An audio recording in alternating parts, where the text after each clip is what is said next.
mwarumvise ko handitswe ngo ntukice. Yesu Kristo nawe acarahindura avuga ati jewe rero sindindira ko umuntu yica uwundi, ariko ngo iyo umuntu arakiye umuntu gusa aba yamaze gutsindwa n'urubanza.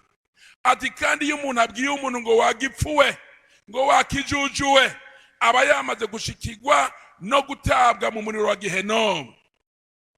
Yesu Kristo yongera arababwira, aho ni ku musozi yariko araringaniza ibintu, ati mwarumvise ko abakera babwiye ngo ntugasambane, ariko Yesu Kristo aravuga ati jewe suko gusa, ati jewe deja namaze kuraba mu mutima w'umuntu nkabona hari ivyifuzo bigaragara ko uwo muntu yamaze kuba umusambanyi. Urumva Yesu Kristo inaraba rero ni ibintu bikomeye cyane. Wewe ugenda n'ivyifuzo umenye ko Yesu Kristo aca guklasa akagushira mu bantu babasambanye.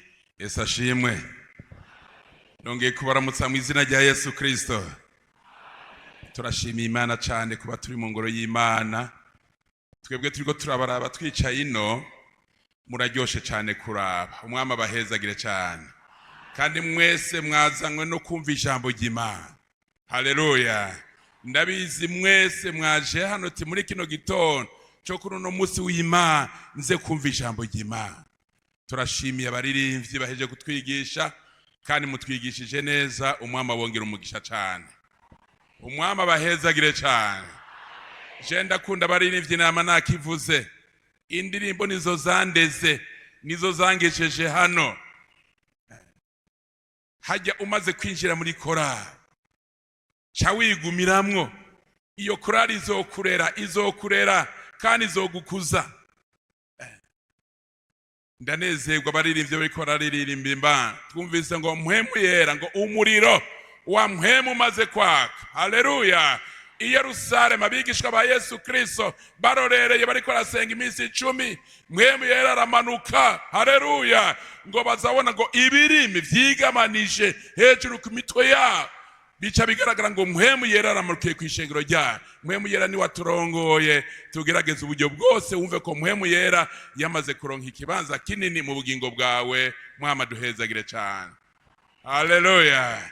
Harabaturirimba indirimbo, bagitangura kuyiririmba njambona hari ahantu Imana yabwiye Yeremiya ati Yeremiya manuka ugenda hajya hepfo ku mubumvyi urabe ingene babumba. Yeremiya ngo amaze kugenda asanga umubumvyi ariko arabumba. Ico ariko arabumba ngo cononekane mu maboko yiwe, yongera aragisubiramwo. None ngo ijambo riva kuhoraho ribwira Yeremiya ati Yeremiya ukubonye uwo mubumvyi icyo yariko arabumba kitabaye nkuko agomba, nanje niko ngira umuntu uko ngizende uko ngomba. Mwama duhezagire cyane. Waimbaza sali sana, muri tufurahisha sana. Mwama bahezagire cyane. Haleluya. Reka rero turabe ijambo ry'Imana, ariko no manza kuba intasho tumaze imisi tuzitanga. Hari abantu bake mfise intasho z'uburyo bune. Ndafise intasho zo mu rugo, ndafise intasho zo mu Nyadembwe nizo mu Nyabugete, kandi ndafise n'intasho zo kwishurira Bibiliya. Aho hose rero baradutumye ku munsi wa kabiri turi kumwe n'aba Beari hano Leopold yicaye gira yasohotse, turi kumwe hariya kwishurira Bibiliya. Narababwiye ati jewe kuwa gatanu sinzoza, nzoba nagiye mu Kamenge. Baca barantuma intasho naho hose mu Nyabugete ni Nyadembwe. Reka mugaranzura ibiganza muzakire, bigaragara ko bene so muramukanije. Muzakire mu izina ry'Umwami wacu Yesu Kristo. Iki niko kimeze mu ishengero ryacu rya Pentecote. Naho wogenda i Tanzania, naho wogenda muri Kenya, ndetse aho woja hose mu ishengero rya Pentecote bakurungikanye intasho, uzitanga ukunyene hose nuko nyine babigenza. Ntabwo ari ni Burundi gusa tubikora, ni ikintu ishengero rya Pentecote ryatanguranye, ndetse mu bumwe bwo kuramukanya. Reka dusome ijambo ry'Imana. Turabe mu butumwa bwiza uko bwanditswe na Matayo gice ca 27. Turasoma duhereye ajya ku murongo wa 15. Matayo gice ca 27, cyangwa ubutumwa bwiza ko bwanditswe na Matayo gice ca 27. Dusome duhere ku murongo wa 15, turasoma kumbure tugeze haje imbere 26. Dusome. muri iyo minsi mikuru icegera cyamenyereye kurekurira abantu imbohe imwe iyo bagomba, kandi bari n'imbohe imwe yari rurangiranwa yitwa Baraba. Bakoranye, Pilato arababaza ati uwo mugomba ko ndaberekurira ninde, ni Baraba canke ni Yesu yitwa Kristo? Kuko yamenye uko ishari ari ryo rimubatangishije. Aciceye ku ntebe y'imanza, umugore wiwe amutumako ati ntihagire ico ugira uwo mugororotsi, kuko naraye ndonse mbona mbabazwa vyinshi kubwiwe. Ariko abahereze bakuru n'abashingantahe bosha ishengero ngo rimusabe Baraba yicishe Yesu. Ico cegera kirababaza kiti, muri abo bombi uwo mugomba ko ndabarekurira ninde? Nabo baramwishura ati ni Baraba. Pilato arababaza ati none Yesu yitwa Kristo wenda mugirente? Bose bati nabambwe. Arababaza ati kuki? Yakoze ikibiki? Ariko barushiriza gusemerera cyane bati nabambwe. Maze Pilato abonye ko arushwa n'ubusa, ariko ko barushirije kuvyura umugumuko, yabira amazi akarabira imbere y'ishengero ati jeho ndacuna kubw'amaraso y'uyu mugororotsi n'ivyanyu. Abantu bose baramwishura bati amaraso yiwe araba ari twebwe akora n'abana bacu. Maze abarekurira Baraba, ariko Yesu aramutonagura amutanga ngo abambwe. Mwama rufashe cyane. N'aya majambo hano dusomye menshi cyane, tugira dukuremo ijambo rimwe tugira tuvuganeko. Ijambo tugira tuvuganeko ni rino kwegeranya riri hano ku murongo wa 23. Arababaza ati kuki? Yakoze ibiki? Ariko barushiriza gusemerera cyane bati nabambwe. Jambo tugira tuvuganeko ni jambo rivuga ngo induru z'abantu bakwanga ntizizobuza ko Imana igukorera igitangaza. Induru z'abantu bakuvuga nabi, induru z'abantu bagucokora, induru z'abantu bakuremantaniriza ntizizobuza ko Imana igukorera icyo yaguteguriye. Uyu Matayo numwe muri batanu, Yesu Kristo yarafite abigisha 12, ariko numwe muri batanu bamenyekanye ivyo Yesu Kristo yabahamagaye bakora. Hariho 4 yahamagaye abarovyi, 2 bavukana, Petero avukana na Andrea, hamwe na Yohana avukana na Yakobo. Abo birazwi ko Yesu yabasanze ku kiyaga cy'Igalilaya bariko bararoba. Acara bahamagara ngo nimungurikire ndabaha igikorwa cyo kuroba abantu. Uyu Matayo nawe muramizi ko yamusanze aharigwa arakorera, ariko atangisha ikibuguro kuko Matayo yari yagiriye ubuntu, araronka akazi mu ntwaro y'Ikiroma, yaratoza amafaranga akinjira igisandugu hariya muri Empire Rome igihe hatwara Abaroma.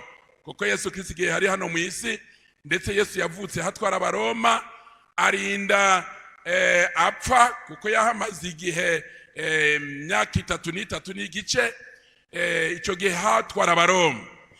Noneho uyu Matayo Yesu amaze kumuhamagara, muzohore muvyitegereza, iyo umuntu acuruza ibiharage ahantu hose agiye agenda araba ko hari ibiharage bihari. Ari umuntu acuruza ikintu kanaka, ahari ko aragenda hose ico kintu nico agenda araraba.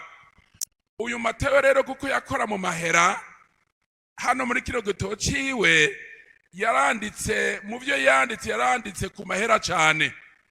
Yaranditse ku mafaranga bita amashekeri, yaranditse ku mafaranga bita amataranto, ariko uravye mu bindi bitabo usanga ivy'amafaranga banditseho nibike. Ariko Matayo kuko yari asanzwe akora mu mahera, nico gituma hano mu nyandiko ziwe yagiye ashiramo amafaranga cyane. kandi mu Matayo ikindi naco mu nyandiko ziwe yerekanye ko Yesu Kristo ari umwami w'abayuda, kandi Yesu Kristo yarakoresheje cyane amajambo Yesu Kristo yagiye avugira ku musozi.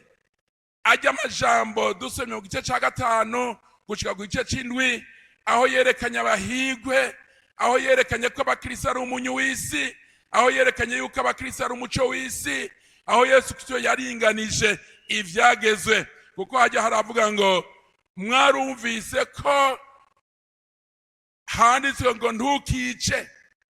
Yesu Kristo nawe acarahindura avuga ati jewe rero sindindira ko umuntu yica uwundi, ariko ngo iyo umuntu arakiye umuntu gusa aba yamaze gutsindwa n'urubanza.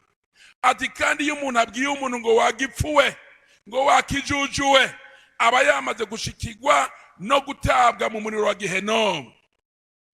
Yesu Kristo yongera arababwira, aho ni ku musozi yariko araringaniza ibintu, ati mwarumvise ko abakera babwiye ngo ntugasambane, ariko Yesu Kristo aravuga ati jewe suko gusa, ati jewe deja namaze kuraba mu mutima w'umuntu nkabona hari ivyifuzo bigaragara ko uwo muntu yamaze kuba umusambanyi. Urumva Yesu Kristo inaraba rero ni ibintu bikomeye cyane. Wewe ugenda n'ivyifuzo umenye ko Yesu Kristo aca guklasa akagushira mu bantu babasambanyi.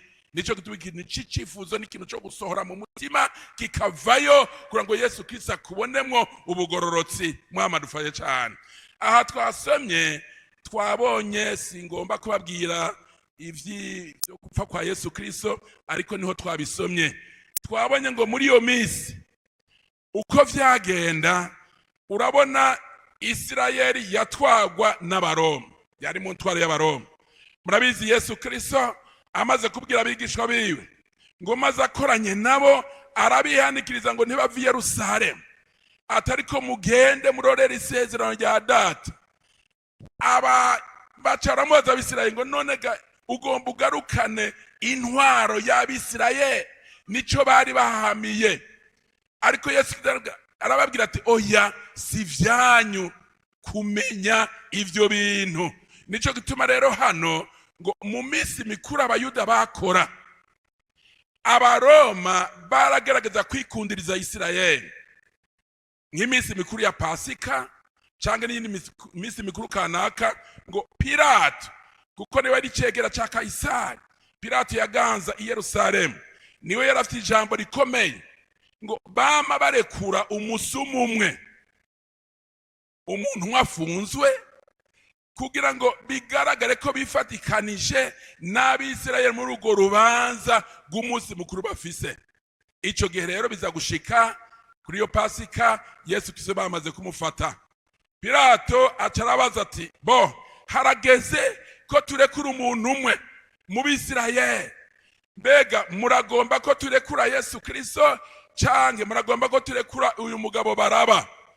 Ariko ishengero, kuko abanyabwenge b'ivyanditswe, abaherezi bakuru bari bamaze kubosha, baravuga ko turashiraho garde, uwo tuza kubona atasemereye, atavuze ngo Yesu apfe, ati turaza kumuraba. Abantu rero baca bagira ubwoba.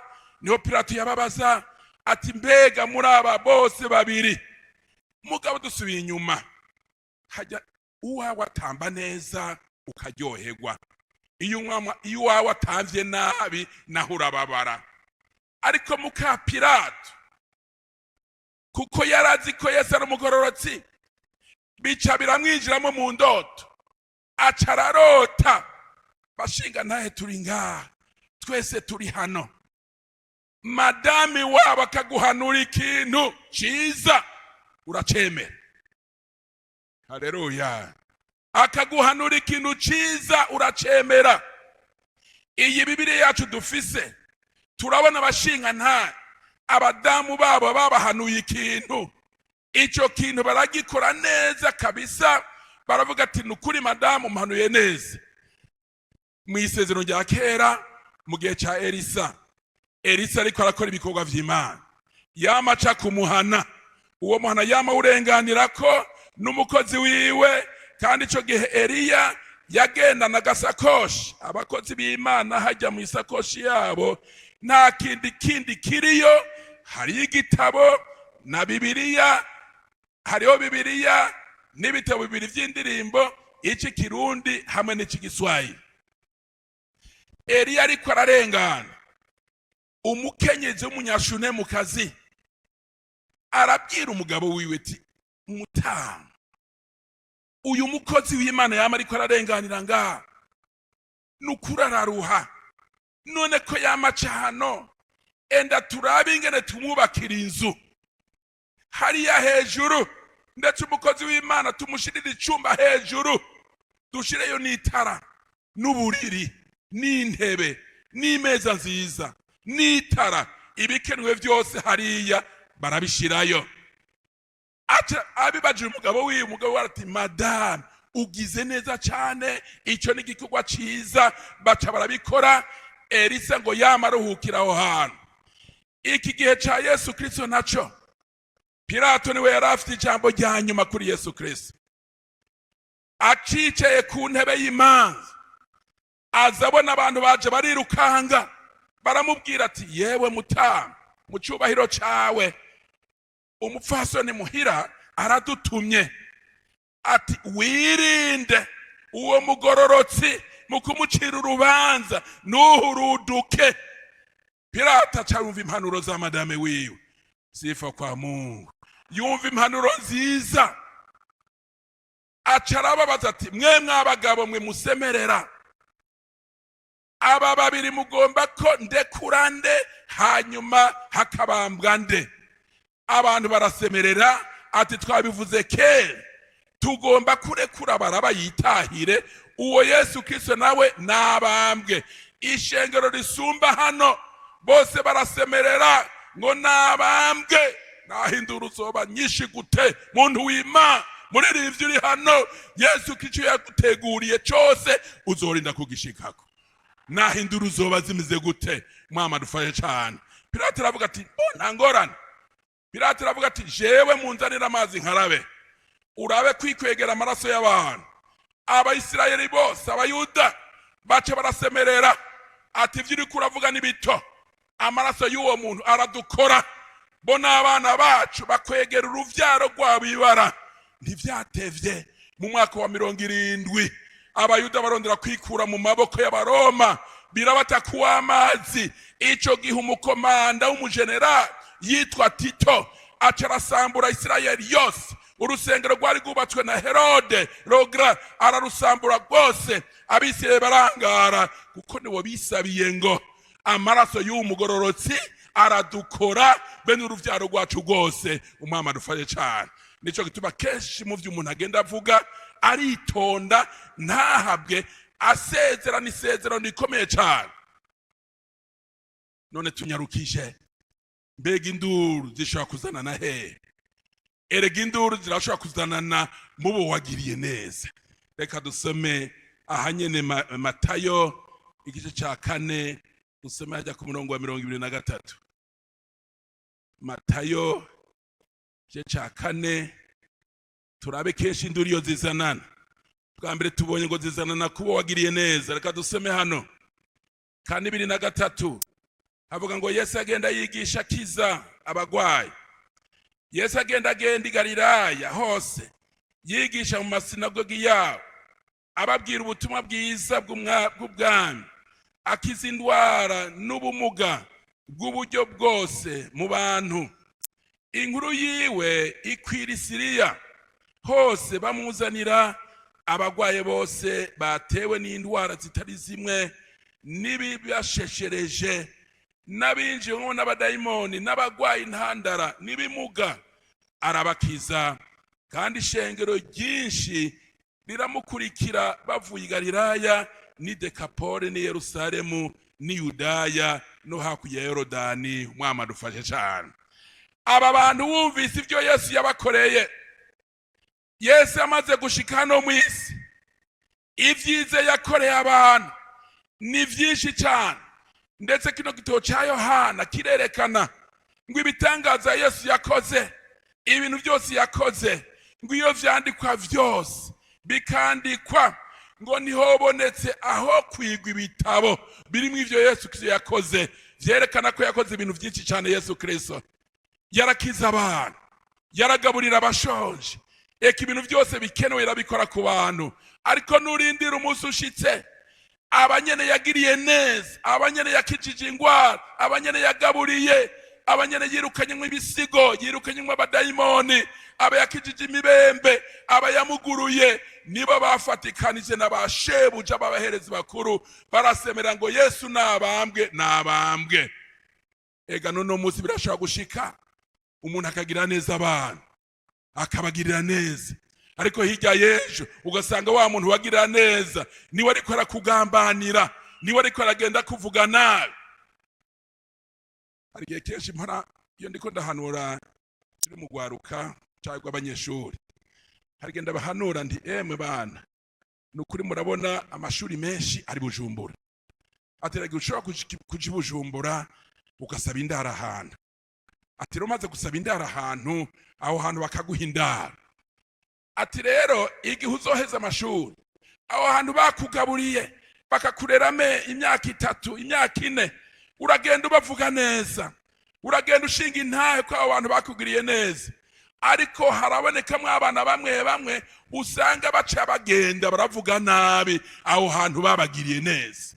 Satani cyariko arakora uyu munsi, abantu ntibacibuka ineza abantu babakoreye, baheruka uwo mwanya nyene bakibona naka ariko arabakorera ikintu, ariko mu mwanya muto vya bindi bikibagiranwa, ugasanga wa mundi yakugirira neza, umwe yakugaburira, umwe niwe nahasomye kuri ntuze ati umuntu yibakira umuntu yamureze, ati nk'umwana akibagira umuvyeyi wiwe, atakwiye kwibuka ingene umuvyeyi. Uyu munsi nuko iyo umwana avutse ni Bujumbura, abavyeyi babo ntibabaheka cyane, ariko nk'umuvyeyi nk'umwana yavukiye ruguru n'umuvyeyi wa ruguru, murabizi ingene umwana bamugenza. Iyo umuvyeyi ahetse umwana mu bitugu, reka ndakwereke gatoya, iyo amuvyukije yamushizeyo mu bitugu nka 2:00 akamukurayo nk'isaha 4 cyangwa 5, uraje icamanza gukora, umwana amaza kumugorora amaboko, ukabona umuvyeyi agacira amate akanyigisha, acira amate akanyigisha, akagorora umwana, akagorora n'amaguru, aha bagomba ngo bigere gute, akana kiwe Imana yamuhaye kagira ubuzima bwiza. Mwama duhezagire cyane. Ukadusanga nk'umumama wa ruguru, naho yoronka akantu gatoya, arakana agomba kunwa, amaza guha ko wa mwana wiwe ari mu bitugu, akamanza kumuha ujya mwana nawe nyene agasoma. Vyerekana urukundo abavyeyi bakunda abana babo. Iyo aba bana buno munsi nabo nyene bakwibuka ivyo abavyeyi babakoreye, haleluya, biba bimeze neza. Ariko ingorane, abantu benshi abana basigaye bibagira abavyeyi babo. Haleluya, yabona umuvyeyi wiwe akamubona nka murundi, yabona umuntu yamugiriye neza akamubona nk'umuntu asanzwe. Nico gituma hano tuvuze ngo mbega induru zizanana he, zirashobora kuzanana mu bantu wagiriye neza. Yesu Kristo yaragiye neza abantu, ariko uyu munsi abantu ntibishura neza Yesu Kristo yabakoreye. Ikindi kigira kabiri, aho induru zishaka kuzanana, zirashaka kuzanana mu bo muvukana. Reka dusome mu Itanguriro, Itanguriro 37, dusome ijambo ry'Imana. Gitabo c'Itanguriro igice ca 37, dusome, reka dusome duhereye hajya ku murongo wa 18, hama ndabereka tuza turasoma. Dusome 18. Bamubona kiri kure, maze atarabashikira bamugira inama yo kumwica. Baravugana bati nguriya karosi araje, nimuze tumwice tumuterere mugobo. Rumwe muri ibi duheze tuvuge tuti bikoko, igikoko c'inkazi caramuriye, tuze turabe inzozi ziwe uko zizoba. Dusome hano ku murongo wa 23 hano hepfo. Maze Yosefu ashikiriye bene se, bamukiza wa mwambaro wiwe muremure w'amaboko yari yambaye, baramukwega bamuterera muri rwa rwobo rwimbiwe kubikamwo amazi, ariko rwari gusa nta mazi yarimwo.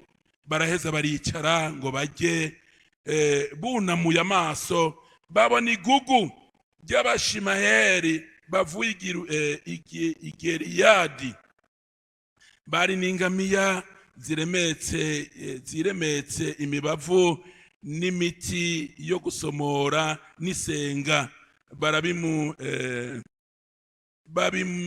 babimanukana muri Egiputa.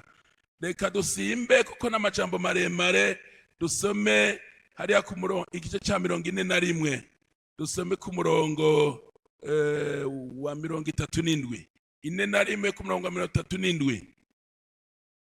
Havuga ngo iyo nama ishimwa na Farawo n'abishikira biwe bose. Farawo abaza abo bishikira biwe ati twobona hehe umuntu ameze nk'uyo arimwe impwemu y'Imana?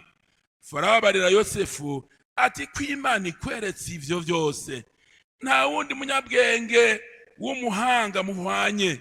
Nguhaye kugaba urugo rwanje, kandi abantu banje bose baze bumvire ico uzovuga.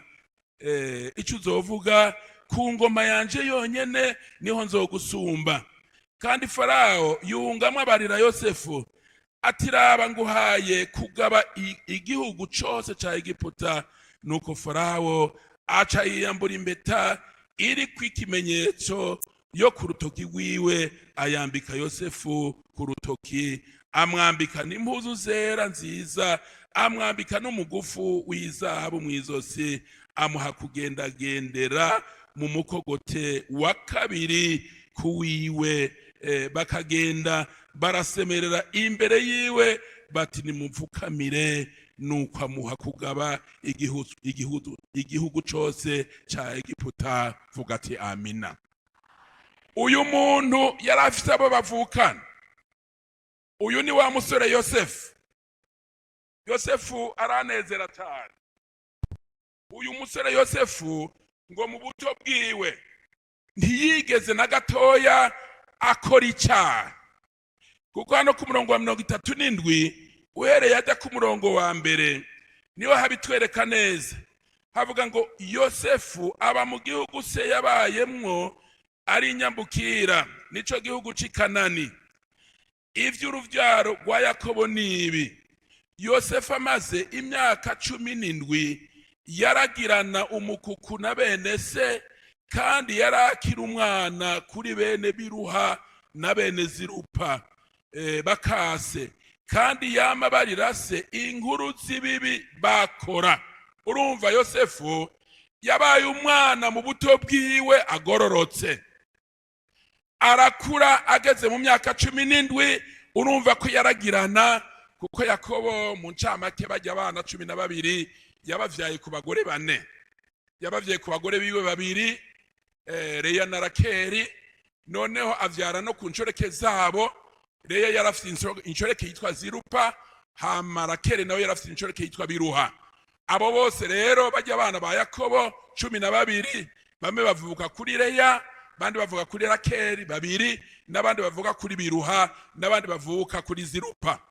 Abo bose rero ngo igihe cyose Yosefu yamabwira inkuru mbi aba bandi bana bavukana bakora, kandi Imana yari yahishuriye Yosefu ingene bamaze gukura. Zirya nzozi yarota, akarota imikama 11 zimwunamira cyangwa imiganda y'ubwatsi imwunamira, kwari kwerekana yuko abana 11 bavukana bazomwunamira. Kujya kuntu yarose inzozi abona izuba n'ukwezi n'inyenyeri 11 bimwunamira, byagomba kuvuga ko se wiwe na nyina wiwe nabo bavukana 11 nabo nyene bazomwunamira. Ivyo rero vyababaje abo bavukana, birababaza kugeza naho bamwifuriza gupfa.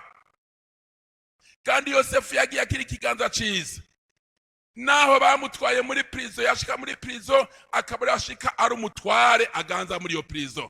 Imana yayisangayo, aho yaja hose Imana yayisangayo.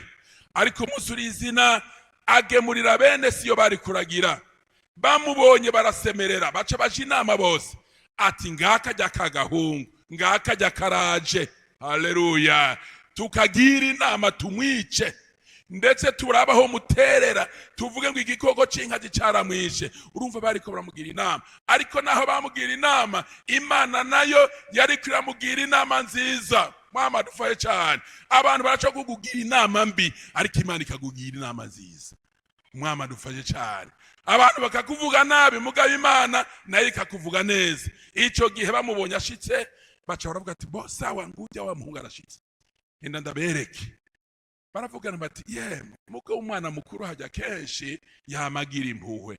Iyo ubenda aravuga ati yemwe umwana nitwaramuka tumugiriye nabi bizodukora.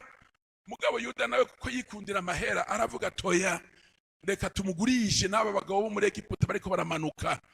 Ivyo byose baragira inama ndetse babishira mu ngiro. Murabizi ngene Yosefu, haleluya, ashitse muri Egiputa, murabizi ngene vyagenze, ni inkuru ndende cyane.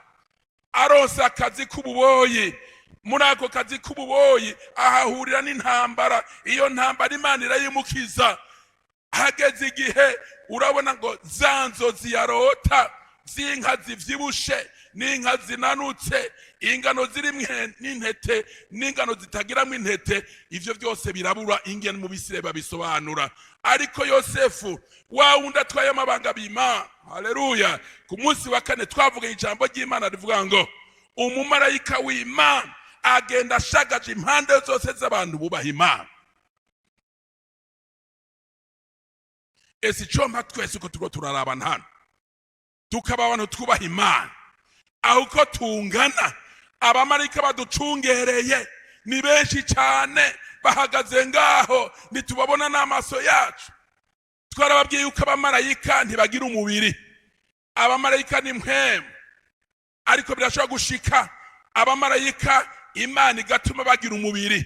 Abamarayika bagiye kwa Aburahamu, murabizi ko bashitse kwa Aburahamu no gufungura bagafungura ndetse bakayaga na Aburahamu. Aburahamu akabereka aho bicara, bakicara bakaganira, bagateka indya, Sara gateka, bakabagaburira bagafungura. Ariko ubundi mu mitegeke y'abamarayika, abamarayika ntibajya. Twaravuga ati nitwashika mu ijuru tuzobona ibyo abamarayika, tuzobaza Imana mbega abamarayika bagira iki, kuko nibiremwa by'ijuru, nibiremwa by'ijuru babana n'Imana, n'abasoda b'Imana, n'abana b'Imana, nibo barinda abana b'Imana. Uyu Yosefu umusavyi w'Imana nzima muri prison, Imana iramurinda, ararota inzozi bamukurayo, Farao yabuze ngana bigenza. Yosefu arababwira ati emwe iyi myaka ndwi zijya nka zivyibushe mwabonye, ni imyaka ndwi abantu bazimbura bajye bahimbe eka ndetse n'injya baziterane, nazijya ngano zirimo intete nuko nyine bizogenda. Atariko zijya nka zinanutse zaciye zimira za nka zivyibushe zikaguma zinanutse, zijya ngano zitagiramo intete zamize zijya ngano zirimo intete zikaguma tantete zirimwo, ni imyaka ndizokurikira y'ubukene, hazoba inzara ikomeye cyane.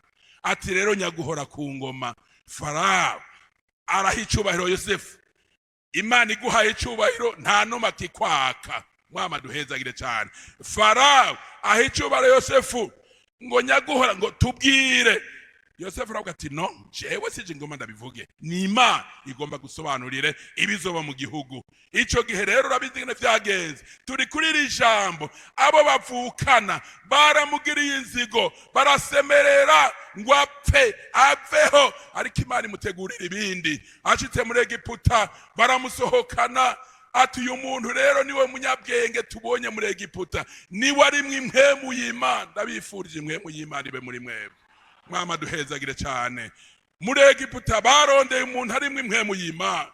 Nuno musi Imana iragomba ko mu Kamenge twese twuzura impwemu y'Imana, kugira ngo dukore ibikorwa by'Imana twuzuye impwemu y'Imana. Nduri ashaka kuzana mu mvukana, murabizi Kayina na Abeli, bantu b'Imana, reka tugaruke. Umuntu agifise abo bavukana bayaga neza, ukwiye gushima Imana. Hariho abantu umunsi bavukana ashobora no akazibira irembo hano, uwo bavukana ntahahonyore. Tugeze muri cya gihe Bibiliya itwereka ko urukundo rwa benshi rwagizende rwatimvye, abavukana benshi ntibakivugana. Abavukana kera barakundana bagasangira kabisi n'agahiye kuko basangiye ibere rimwe, ariko muzovyitegereze noneho uracuraba hajya ubaye, urabe no mu kivukano cawe uyu munsi urwango rwinshi urusanga mu bantu bavukana, insaku nyinshi mu bavukana, ibintu bitameze neza mu bavukana. Ariko Bibiliya igomba kukugarura ati wewe ubona ko wamaze kuronka impemu y'Imana, woshora gufasha ujya wundi muvukana, umusengere, ugende mwongere mwiyunge, ngo urukundo rw'Imana rumwe Yesu Kristo yavuga ngo abavukana nimwagirana urukundo hagati mwebwe niho mizomenyekana ko murabigishwa banje. Induru irashobora kuzana mu muvukana, tugira dushishikare ndetse tutaturangiriza kuri ico nyene. Induru irashaka kuzana mu mukorana, abo mukorana ku kazi bakakugirira akazika kamwe kabi. Reka turabe mu gitabo ca Daniyeli. Igitabo ca Daniyeli turabe ingene vyagenze. Daniyeli igice ca 6 tuhasome turabe. Usome ku murongo wa mbere havuga ngo, maze Dariyo abona ko ari vyiza kugabanganya igihugu abaganwa 120 ngo bakwire igihugu cyose, kandi ashira hejuru yabo abakuru 3 bo kubaganza. Umwe muri bo yari Daniyeli, kwari kugira ngo abo baganwa babashikirize ivyo batoje ngo umwami ntagire ico ahomba. Kuri 3, maze Daniyeli abagakomeye kuruta abandi bakuru n'abaganwa, kuko yari mu bwenge bw'agahebuza. Mbere umwami yiyumvira kumwegurira kuganza igihugu cyose. Kuri 4, maze babakuru n'abaganwa bahera ko barondera urwitwazo rw'ico borega Daniyeli kuvy'igihugu, ariko bamuburaho urwitwazo na rumwe cyangwa igitiriganye, kuko yari umwizigirwa, ntaboneke ko amafuti cyangwa igitiriganye na kimwe. Bukeye abo bagabo baravugana bati, nta rwitwazo tuzoronka kuri Daniyeli, shiti tururonse kuvy'ivyagezwe vy'Imana yiwe. Nuko abo bakuru, mwumva abo bantu ingene bangana, nuko abo bakuru n'abaganwa bakondorera ku mwami Dariyo, baramubwira bati, mwami nyaguhoraho, abakuru bose b'igihugu, ivyegera vyawe, n'abaganwa, n'abacamanza, n'abagabisha bagiye inama ngo hashingwe icagezwe cawe no gushiraho icihanikirizo gihambaye, ngo kumara iminsi 30 umuntu wese azogira Imana nimwe asaba, cyangwa umuntu numwe atari wewe mugenzi azateregwe mu rwobo rw'intambwe. Nuko rero mugenzi, shinga ico cihanikirizo wisinye ku candiko cacu, kugira ngo coye kuzohindurwa nk'uko ivyagezwe vy'Abamedi n'Abaperesi bidahinduka. Nuko umwami Dariyo asinya ku candiko c'ico cihanikirizo. Maze Daniyeli amenye ko ico candiko cashinweko ajiwe, kandi amadirisha y'inzu yiwe yerekeye Yerusalemu yama yuguruye, akomeza gufukama 3 ku munsi, asenga Imana yiwe ayikengurukira nk'uko yari asanzwe abigenza. Mwama duhezagire cyane. Reka tube turagarukiriza ngaho. Navuze nti induru zirashaka kuzanana mu bo muvukana, induru zirashaka kuzanana mu bo mukorana, abo mukorana bakagugira ishari. Uyu Daniyeli n'Umwisirayeli cyangwa Umuheburayo yari yanyazwe na Nebukadineza, kuko Nebukadineza amaze kuja gutera i Yerusalemu arahatera, bararobanura abantu b'abahizi, barabatwara bose, hasigara abantu ba Nyarucari. Ndetse Daniyeli nawe aba muri ba bantu b'abahizi, n'aba basore ba Shadaraki, Meshaki na Abedinego. Murabizi ko bagiye kuraba ati muturabira abantu bozoza gukora ibwami, tubagaburire ku by'umwami ajya, bagaburirwe, bayagayage, bamere neza, bazorenguka imbere y'umwami bameze neza, kandi bigishwe n'ururimi rw'Igikarudayo, kuko abo bazi Igiheburayo gusa n'Igikarudayo bakibigishe kugira ngo bazobone ingene bavugana n'umwami. Ako murabizi Daniyeli babe bakojeje, baravuga ati twebwe n'ukuri nimutureke, twamenyereye indya zoroheje, twamenyereye irengarenga, twamenyereye za ndya ntondo, mutureke tuzirira isoromano. Murabizi ko babaretse imisi heze basanga n'abantu bakayangana cyane bameze neza. Ariko rindira hageze kino gihe ca Dariyo. Dariyo abona ko ico gihugu ca Babuloni hari mu duhugu 120. Dariyo acashira hejuru abagabo batatu, ashiramo umuheburayo Daniyeli, ashiramo n'abi Babuloni babiri. Ariko Daniyeli acagira ikiganza ciza ku Mana. Ndabifurije kugira ikiganza ciza ku Mana. Haleluya. Umaze kugira ikiganza ciza ku Mana, abantu bose uzobagira ko ikiganza ciza. Ariko nugira ikiganza kibi ku Mana, abantu bo kazoba kamaramaza. Nico gita muri kino gitondo numva ko mwese ishengero turiko turarabana, mwese nabifurije kugira ikiganza ciza ku Mana. Mwama duhezagire cyane, acagira ikiganza ciza ku Mana, abantu baca baramukunda, abantu bakondorera inyuma yiwe. Aho Daniyeli ari, abantu bakabareho birukira, babagabo kaca karabajya. Iyo umuntu akora neza abantu baramukunda. Mwama dufaye cyane. Haleluya. Iyo umuntu akora neza, ndavyibuka igihe Petero yarafunze kuko yakorera abantu neza. Petero amaze kuzura wa mukenyezi Tabita, ashitse agasanga abapfakazi bariko bararira, bariko barakoma induru. Bajya abapfakazi bari bavuze ati uyu mwarimu wacu Dorukasi ntahambwa, nimwuhagire mushire ngaho, mujyamikaho, namba risanda mushiremo. Mugabo Petero adashitse, duhebura Petero ashitse. Petero baza kumurondera iyari. Petero amaze gushika aravuga ati jewe sinkorana n'abariko bararira, igire hirya hari.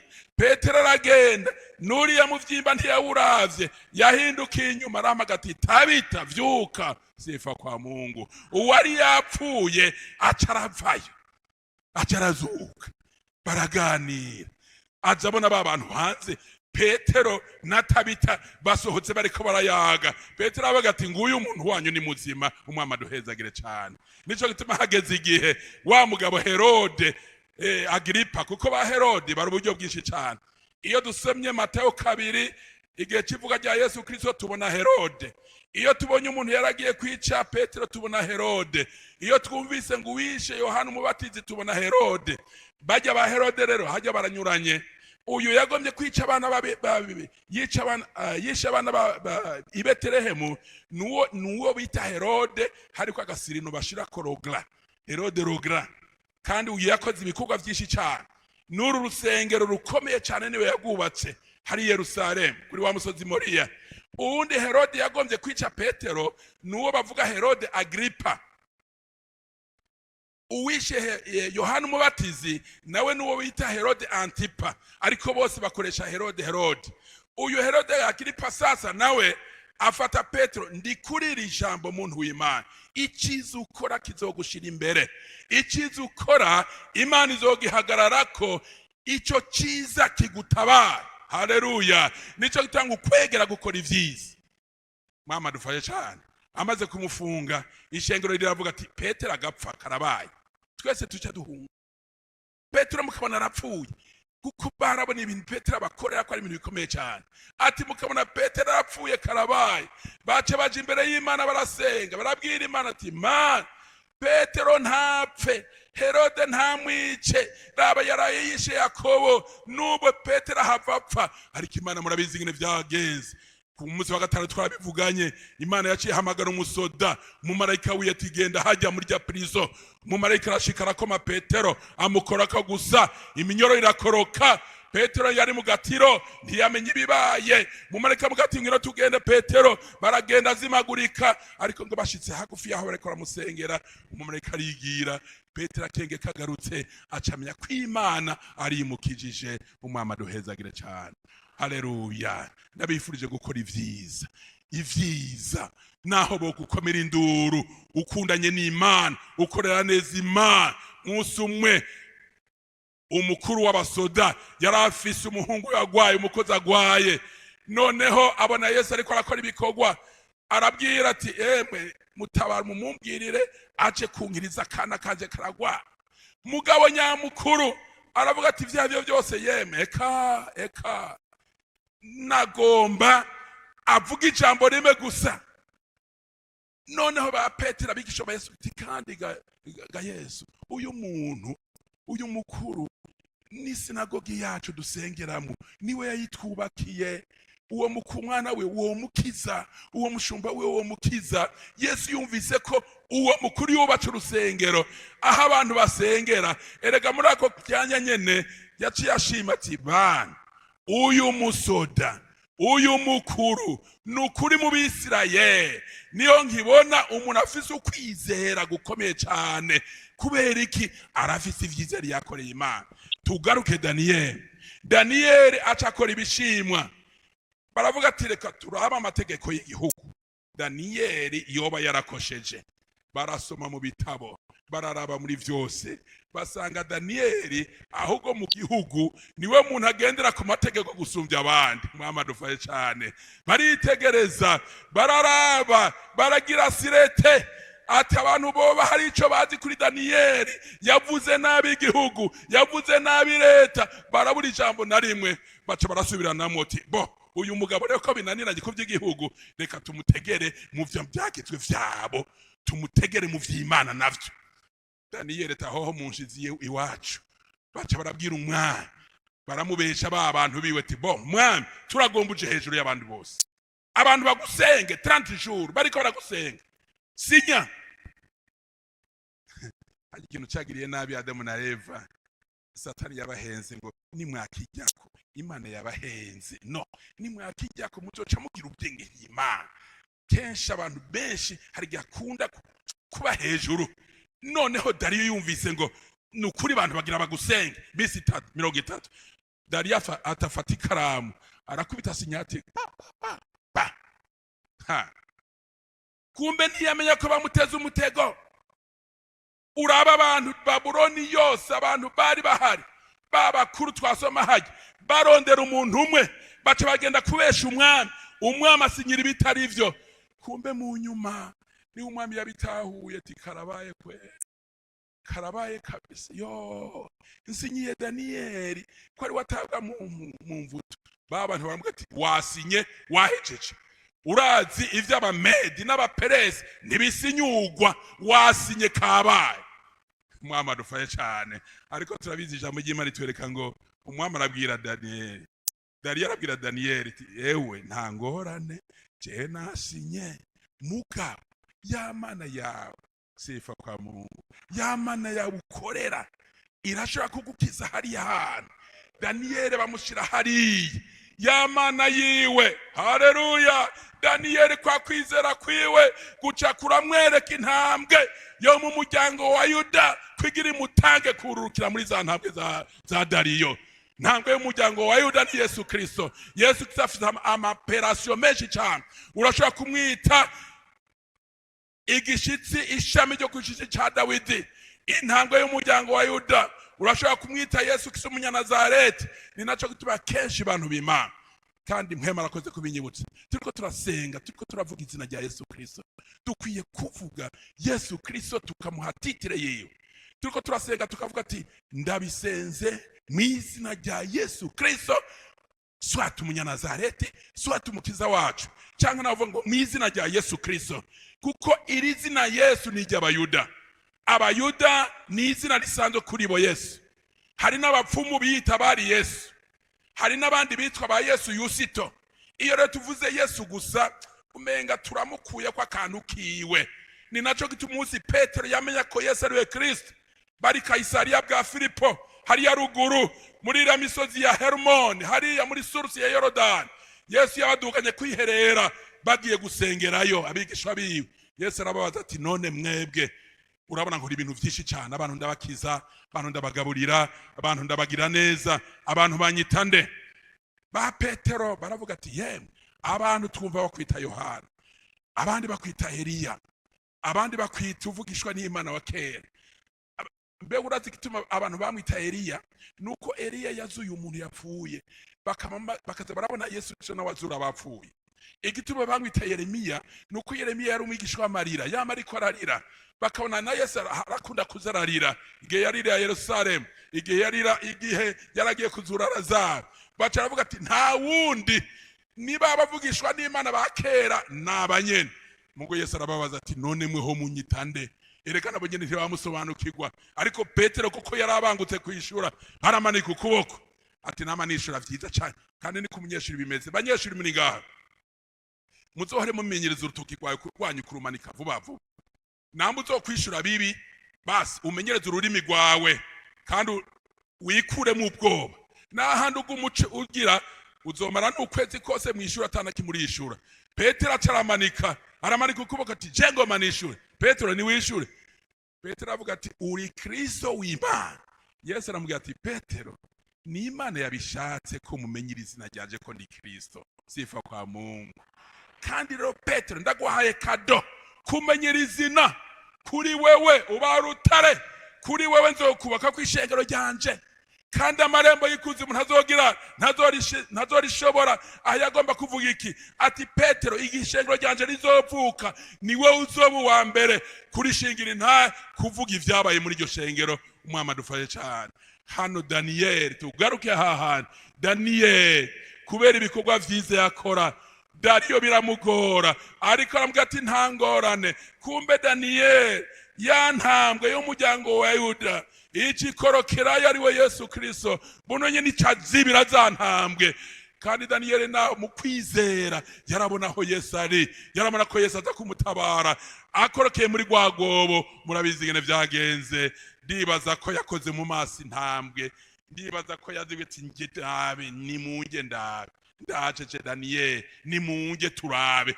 Ariko kubera Imana yari yazugaye ubukari ntaco zamukozeko. Wa mwamaze kuraba Dariyo mu gitondo arasemera ati Daniel musavyi w'Imana nzima, mbega Imana yagutabaye. Umva ijambo ryiza cyane. Daniel aravuga ati yewe jewe mfise ivyo shitsa kuri wewe n'Imana. Narababwiye ku munsi wa kangahe imbere yacu sinzi ko ari mu baririmvye hari ibintu bibiri Imana igugombako. Twaravuze tuti twebwe ishengero rya Kristo ntitugengwa na vyageze 10, twebwe tugengwa n'ivyageze 2. Yesu yatubwiye, Yesu yagabuye yavuze ngo icambere nugukunda Imana tukayikundisha inkomezi zacu n'ubugingo bwacu n'ubwenge bwacu.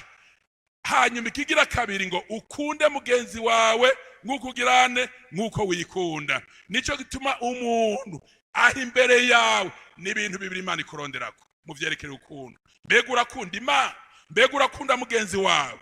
Daniel acabwira Dariyo ati Imana yanje nkorera, haleluya, yarungitse umumarayika wayo yazibiye iminwa y'intambwe. Kandi mugezi naho wantereye hano urazi ko nawe atakibinakugiriye. Daniel avuyeyo hari ijambo ryarindi ingene Imana yaciye imutera iteka. Niri dusoma hano reka ndabereka aho riri. Reka turisome hano ku murongo wa 25. Nuko umwami Dariyo yandikira amoko yose n'amahanga n'abavuga indimi zitari zimwe baba mu isi yose n'amoko atamahoro agwire muri mwebwe. Nshinze icagece ngo mu bwami bwanje iyo buva bukagera abantu bahindire agashitsi imbere y'Imana yandi gashengero, imbere y'Imana ya Daniel. Usomye Yesaya hajya mu gice cya 17 ku murongo w'indwi haravuga ngo uwizigiye umuntu haravumwe, ngo ariko umuntu yizigiye Imana ndabifurije kwizigira Imana ngo ameze nk'igiti gitewe ku migezi y'amazi ngo came igihe caco ibibabi vyaco n'ivyuma. Haleluya. Ikigira gatatu uzogendana ndetse n'ubishaka ivyo byose ubigendana uyu munsi ni iki kintu cyo gusenga Imana, kwihangana muri za nduru wumva bakugirira, muri ya majambo wumva uvugwako, muri vya bibazo ufise, muri za ngora ugendana ukwihangana, ugendane zigira Imana, ugendane n'amasengesho. Umusavyikazi w'Imana Ana murabizi ingene vyari bimeze. Hari igihe umuntu ashobora kugira amageragezwa. Ejo bundi twarakivuganye kigihe nari hano turiko turavugana kuvyerekeye kwitegura kugaruka kwa Yesu Kristo. Twaravuze ngo iki naco nyene cyo gusenga Imana ko kirimwo mu mageragezo umuntu agira. Urashobora kugira amageragezwa avuye mu buzima bwawe uko biri, n'ayandi magerageza ushobora gutegwa n'abantu. Ukagira amageragezwa uvukanye. Urabona umukenyezi yari yibereye ingumba, birerekana ngo Imana yari yamaze kumugarinda, ariko hageze igihe Imana iramwugururinda. Ico ni kintu yari yavukanye, ariko amageragezwa yaze kumusonga n'amageragezwa yatewe na mugenzi we Penina, n'amageragezwa yatewe n'umukozi w'Imana. Navyo no vyita amageragezwa. Ana ariko arisengera mu mfuruka yaje urusengero, umukozi w'Imana aramubwira ati wa mukenyezi we waje waborewe, izo nzoga waje wanyoye, genda uzihane.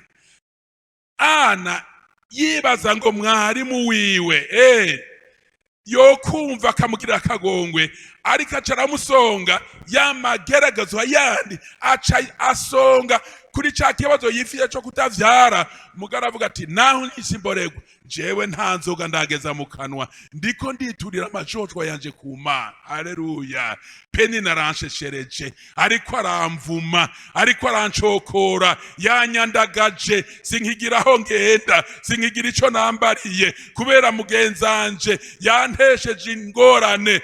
Kandi namuwe mwarimu nukuri ico ndiko ndarondera akana, ariko Eli aramubwira ati genda Imana igukorere nk'uko bigomba. Hagezage igihe murabona ko Ana nawe nyine yaciye ibaruka aravyara akana, kuko yari yasezerera Imana ati ma ninamuvyara acutse nzomukuzanira, uzosoma uzoraba ingene Ana yashishika akavyara abana batari bake. N'iri jambo dusozereye ko ibi bintu bizogufasha bino bintu bitatu: kwihangana. Muntu w'Imana, igihe utihangana muri ino si vyo kugora, kuko imbere yawe hama amageragezwa aharaba hutahira. Hari n'igihe amageragezwa muza guhurira ku muryango w'inzu, usanga inzu yawe bayimenye ikiyo, usanga ibintu vyawe bavyononye, usanga ivyo wari uziko bigenda neza usanga umuboyi yazigije indya zose wari uzi kushika kurya.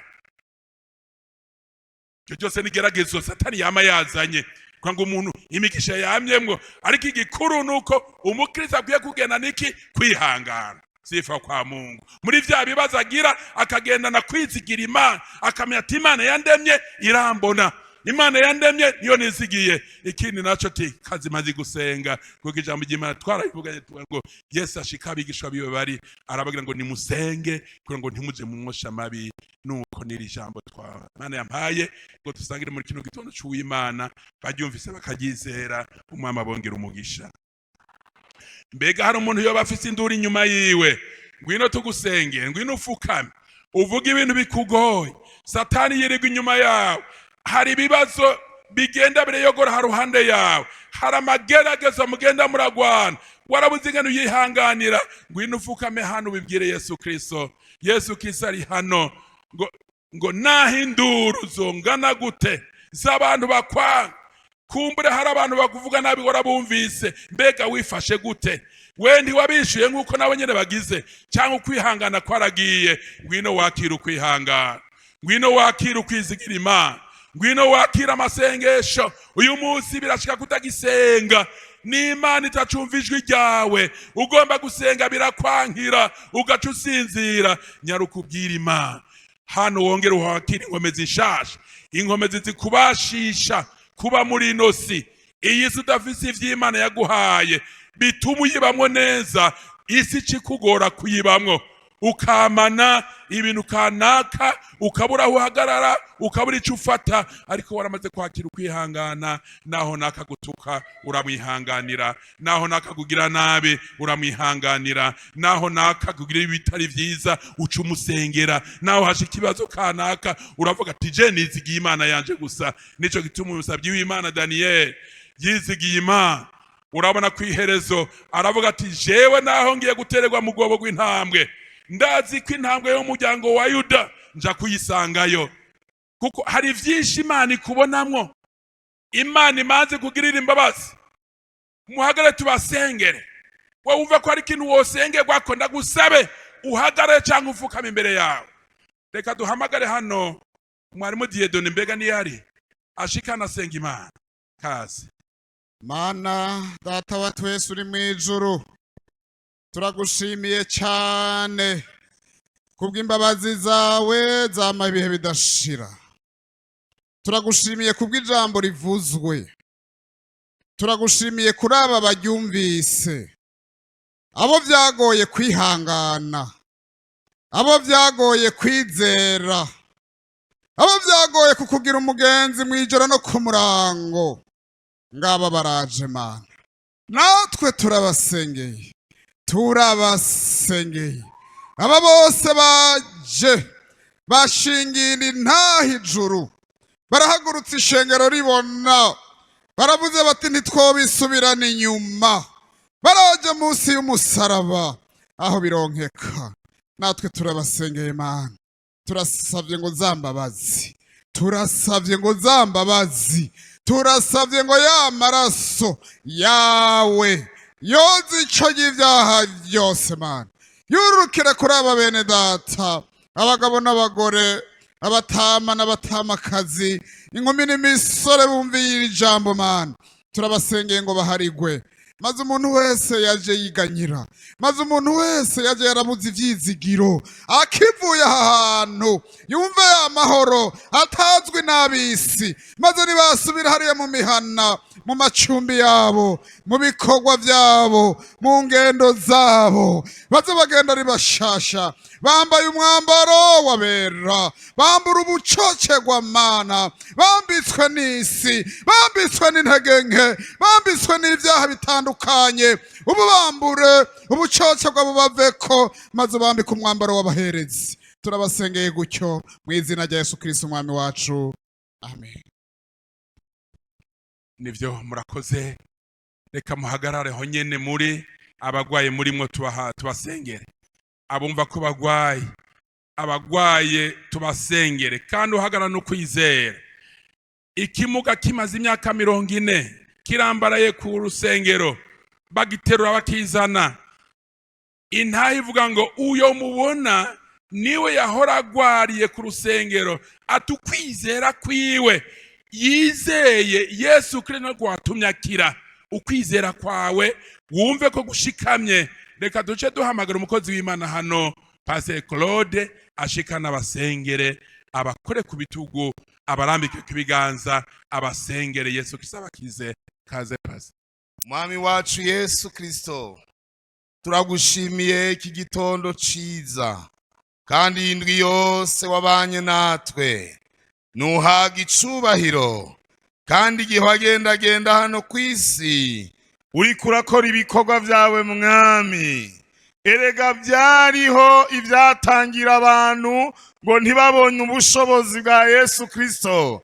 Hariho amasabato twumvise yuko induru zivuga zidashobora kubuza umuntu guca guca Imana yamuteguriye. Haleluya! Ku munsi w'isabato warakijije abantu, urabagira bikorera ibirago, kandi amategeko y'Abayuda atavyemera. Bisobanura ngo ntaco kubuza gukora ico ugambiriye gukora. Haleluya!